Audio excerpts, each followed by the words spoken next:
Grace Centers of Hope did a sleep out against homelessness this weekend, and some fellow IB students and I went, and we learned what it's like to be homeless and the different situations that led to being homeless.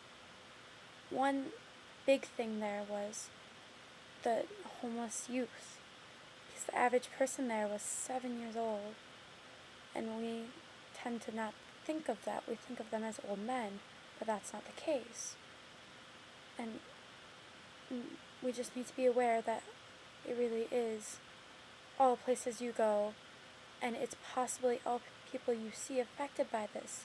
And it's a tragedy that children are sleeping out on the streets in the cold.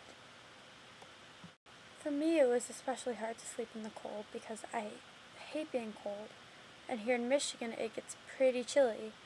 It was about 30 degrees, and we were sleeping outside, and I was complaining the whole time.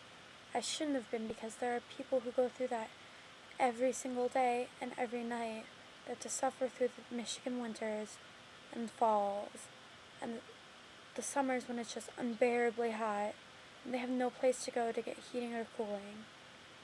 And it's things that we take for granted like this.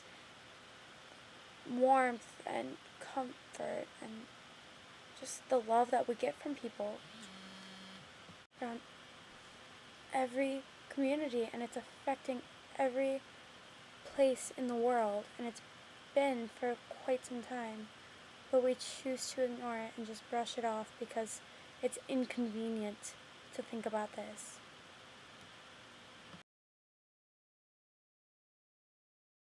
This experience has taught me what it was like to be homeless for just a night of my life, and to realize not only that I never want to be in that position, but that it's a growing problem that's been around forever and it's everywhere, and that we need to be more aware of this.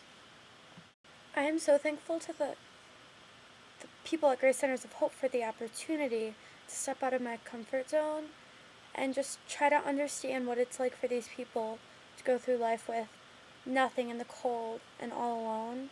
Even though I had all of my friends and all this love and support there, it was still so hard to think of what it was like to be these people, and to realize that it's not the minority that's like this. There are so many people, and they've been around forever, and they're everywhere.